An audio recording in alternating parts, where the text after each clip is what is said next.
The Mirror of Souls. There once lived a man whose temper burned like a restless flame.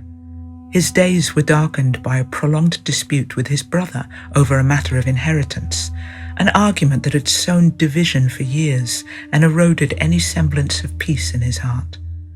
Though he wore the mask of worldly engagement, inwardly he was tormented, weary of his own bitterness. He thought, if only I could learn the art of tranquility, I might stand above the quarrel and meet my brother's greed with grace rather than of fury. Word reached him of a Sufi master, a man named Abu Hafs Haddad, whose khanaqah stood in the city of Naishapur. The master was known not for fiery sermons, but for a presence that stilled the soul, like a deep river untouched by surface winds. The man's own village lay 2 hours' journey from Naishapur, and he resolved to make the pilgrimage, hoping a single day might yield the calm he had been unable to summon in 10 years.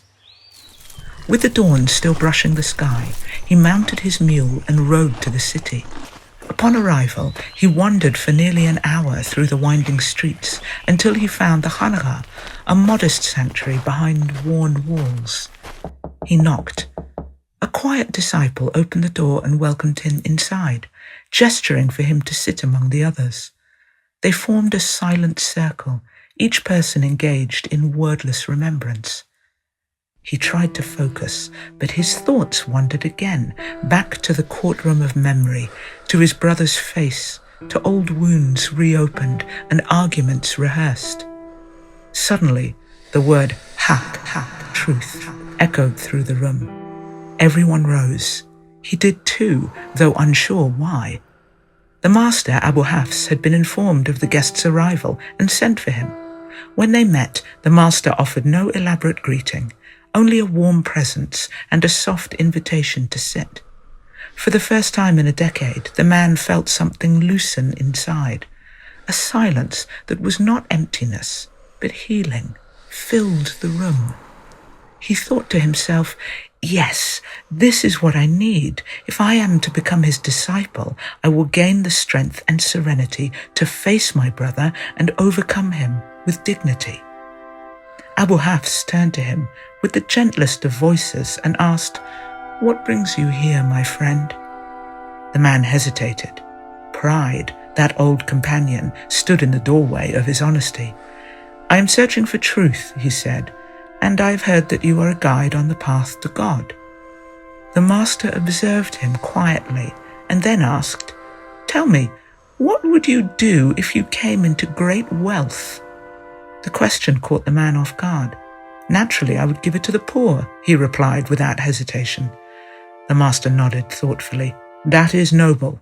But tell me, when was the last time you gave anything to your own brother?" Like a drop of ink in clear water, the question spread into the depth of his conscience. His chest tightened. The memory of years of bitterness surged forth unbidden. Anger rushed to the surface, not only at his brother, but now at the master himself.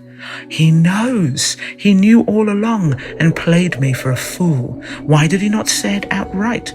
Why these riddles?" Rising from his seat, the man accused the master. "You are not what they say. You pretend to know God, but you are not even honest. You knew I was in conflict with my brother, and yet you led me here under false pretenses. I came for peace, but I leave angrier than when I arrived." Abu Hafs did not move. His eyes were still. With quiet conviction, he said, "I know nothing of your quarrel. I am but a mirror. Each who looks into me sees only himself." The words fell like a stone in the still waters of the man's heart. He stood frozen, the storm inside him stilled by a truth too pure to argue with. Suddenly he saw not the master, but himself, his anger, his pride, his longing, his suffering. He sank back to the floor, this time not as a visitor, but as a seeker stripped bare.